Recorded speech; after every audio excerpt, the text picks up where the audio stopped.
Thank you. Thanks, man.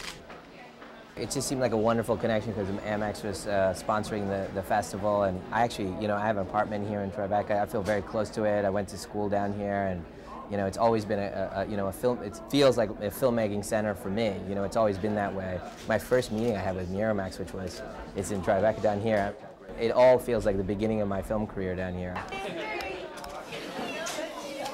The book Lady in the Water is about the kind of the myth of your backyard, about what's in your backyard, and this idea that I told my girls of, you know, what if someone lives under your swimming pool? Why are they there? What are they trying to do? And are there creatures in the backyard that are trying to stop her? And so I told this kind of fable that went on, you know, at dinner times, at breakfast, at bedtimes, and became Lady in the Water. There is someone living under your pool. She's called a narf. She is a very rare type of sea nymph, and she made a room under your pool after the pool was made. The stories I tell my kids are edgy. You know, I always get the, you know, I can't sleep now, and then my wife's saying, why'd you tell, no more ghost stories, no more of those. They asked for it, they said it, they'd be all right. You know, so there's always this kind of conflict between what they want. You know, I was the same way. Tell me something scary, and then I can't sleep, you know, and that kind of tug is really great for Lady because it's a beautiful idea of a kind of an angel that comes to our backyards to inspire us, but there's, you know, something to stop her, and that stopping thing is the scary part of the story. There is someone in her backyard who is meant to stop her. He's called a scrunt. He looks like a hyena. He hides in your grass.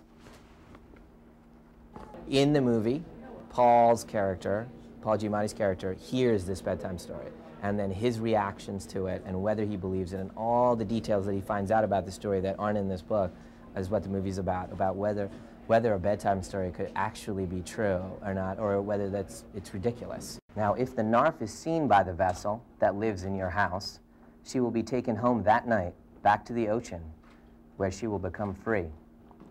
She will be taken by the last of the giant eagles. He is known as the Great Elan, and he is the only one who can take a narf back to the ocean. I want to be a clear voice to the audience, and anything that can help that voice be heard in a clear way, not an image or some fake thing, but really this is who I am. It helps the connection with the audience, and you know, for my girls too, this kind of teaching them, hey, you know, don't do things that betray who you are, and so this was one of those moments of like, hey, you know, this was a bedtime story, and that basically the beginning of this movie's promotion is the bedtime story is a really sweet thing. Just keep an eye out for signs of things in your yard, and one night, if you happen to glance out your window and think you see a woman swimming in your pool, and then you feel pinpricks in your chest, know you have just seen a narf, and you are her vessel. And one day, you will do something important for the world.